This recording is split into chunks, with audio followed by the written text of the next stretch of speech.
வணக்கம். 8ஆம் நம்பர் தலைவர் பேசுகிறேன்.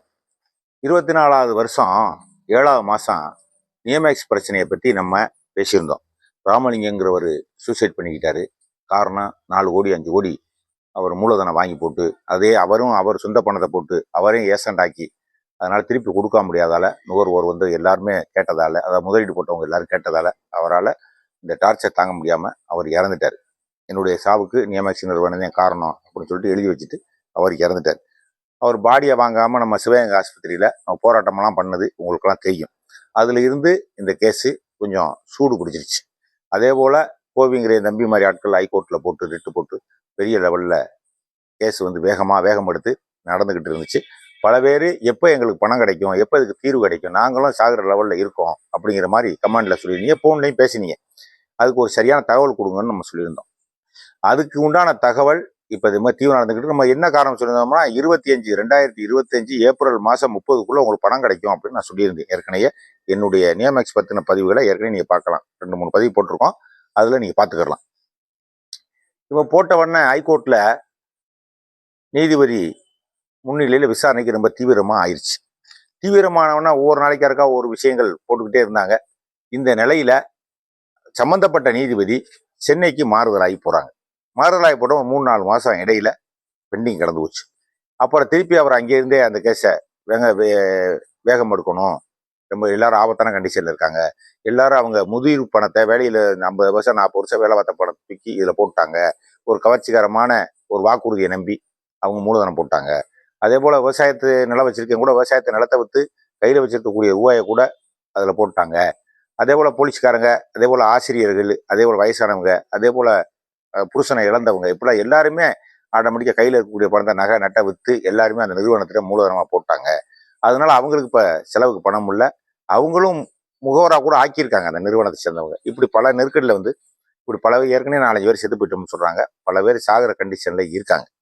இந்த நிலையில ரொம்ப வழக்கு ரொம்ப தீவிரமாகி நடந்துக்கிட்டே இருக்கு. எப்பவுமே கால அவகாசம் நீதிமன்றத்துக்கு போனால் 4 வருஷம் ஆகலாம், 10 வருஷம் ஆகலாம், 20 வருஷம் ஆகலாம். இதுதான் நீதிமன்றத்தினுடைய வழக்கு விஷயம். அதுவும் ரூபா பிரச்சனைனா சொல்லவே வேணாம். அது எத்தனை வருஷத்துல நடக்கும், எப்படி முடியும் யாருக்குமே தெரியாது. அதனாலதான் ரூபா போட்டவங்க பூரா எல்லாருமே அறச்சோர்வ மனசுல நீ என்னத்தை வந்துச்சு, நம்ம நீ என்னத்தை வாழ்ந்தோம், நீ என்னத்தை உயிரோட, இவங்களுக்கெல்லாம் இப்போ நம்ம விரட்டுறவங்களுக்கெல்லாம் நம்ம என்ன பதில் சொல்ல போறோம் அப்படிங்கிறக்காத்தையும் பல பேர் சூசைட் கூட அவங்க பண்றாங்க, பண்ணக்கூடிய எண்ணத்திலேயே இருக்காங்க. நீதிபதி கிட்ட ஒவ்வொரு நாளும் ஒவ்வொரு விஷயத்தை சொல்லிக்கிட்டு, நீ கம்பெனிக்காரன் ஒரே வார்த்தையை சொல்லி முடிச்சிட்டேன். என்கிட்ட 5 கோடி ஸ்கொயர் ஃபீட் இருக்குனாலும் அதை நான் ஒப்படைச்சிட்டேன். நீங்க தான் பார்த்து பணம் கொடுத்தவங்களுக்கு நீ தான் பார்த்து பிரிச்சு கொடுக்கணும். யாரை வச்சு பிரிச்சு கொடுத்தாலும் சரி, அதை வித்து கொடுத்தாலும் சரி, அதை ரூபாயை கொடுத்தாலும் சரி, அதை இடமா கொடுத்தாலும் சரி, அது எனக்கு தெரியாது அப்படின்ட்டு.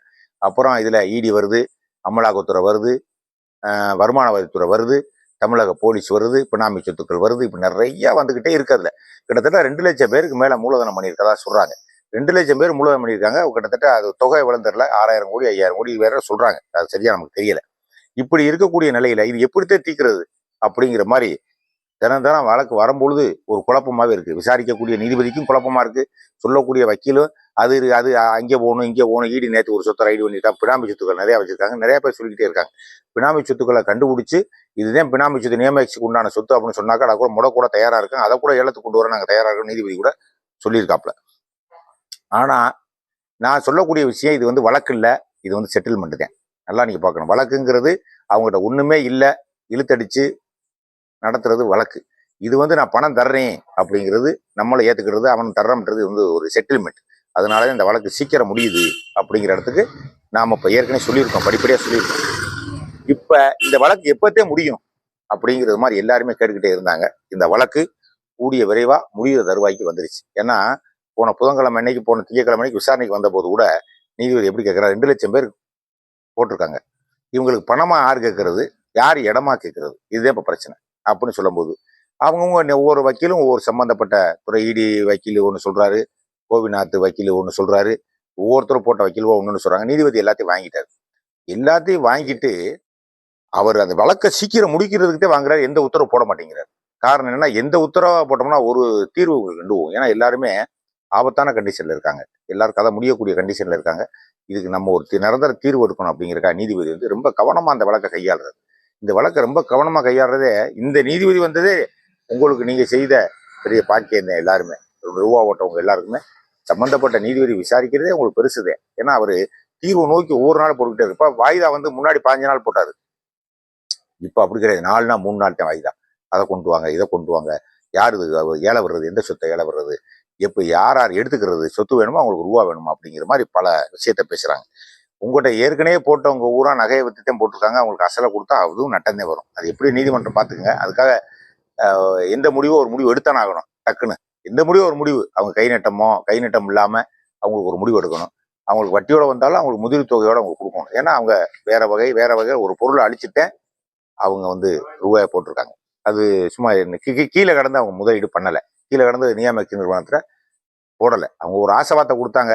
இவங்களும் வலையில விழுந்துட்டாங்க. எல்லாரும் இப்போ மாட்டிக்கிட்டு முழிக்கிறாங்க அந்த வலையை விட்டு மீள முடியாமல். என்னுடைய கருத்து மணிக்கு கரெக்டா இந்த வழக்கு கூடிய விரைவா ஒரு வாய்தா 2 வாய்தால முடிஞ்சுவோம். அதை பார்த்துங்க. என்னுடைய நான் நீதிமன்றத்துக்கு வைக்கக்கூடிய கோரிக்கை ஒரே ஒரு விஷயம்தான். நீங்க 2 லட்சம் பேரை விசாரிக்க முடியாது. உங்களுக்கு என்ன நீங்க எனக்கு இடம் வேணுமா பணம் வேணுமா நீங்க விசாரிக்க முடியாது. அந்தந்த ஏஜென்ட்டுகளோ அந்தந்த முகவர் மூலியமாவோ அவங்க யார் யார் பணம் போட்டோ அவங்ககிட்ட எழுத்துப்பூர்வமாக கொண்டாந்து ஒப்படைக்க சொல்லிடுங்க. ஏன்னா வழக்கு இழுக்காம இருக்கிறதுக்கு இதுதான் வழி. அப்போ ஏஜென்ட் இல்லாம நேரடியாக கூட போட்டிருக்காங்க. அவங்க நேரடியாக போட்டிருக்கவங்க நேரடியாகவே வந்து கூட சம்பந்தப்பட்ட யார்கிட்ட கொடுக்கணுமோ அவங்ககிட்ட நீங்க வந்து கொடுத்துருங்க. அதே போல பினாமி சொத்துக்கள் வேற எங்கேயும் நியமக்க நிறுவனத்தை கடந்தா அதை கூட ஈடிட்ட சொல்லுங்க, போலீஸ்கிட்ட சொல்லுங்க, லஞ்ச ஒழிப்புத்துறையிட்ட சொல்லுங்க, எதுனாலும் சொல்லலாம். அதை பத்தி ஒண்ணுமில்ல. அவங்களும் போய் முடக்கிடுவாங்க. உடனே ஏலத்துக்கு கொண்டு வர போறாங்க. முடக்கி காலங்காலமா வச்சுக்கிற விஷயம் இல்லை. சீக்கிரம் ஏலத்துக்கு கொண்டு வர போறாங்க. அதனால என்னுடைய கணிப்பு மணிக்கு யார்கிட்ட முதலீடு போட்டீங்களோ அவங்ககிட்டே உங்க எழுத்துப்பூர்வமா கொடுத்துருங்க. எனக்கு ரூபா வேணும், எனக்கு வட்டி முதல் வேணும், என்னுடைய நிலைமை அப்படி இருக்கு, அதனால இப்படி கொடுங்க அவங்ககிட்ட கொடுத்து அவங்க ஓட்ட வந்து உடனே ஒப்படைச்சிருவாங்க. ஆக மொத்தத்துல எப்படி பார்த்தாலும் சரிதான். இப்ப இந்த இது வந்து ஏப்ரல் மாசம் நடக்குது.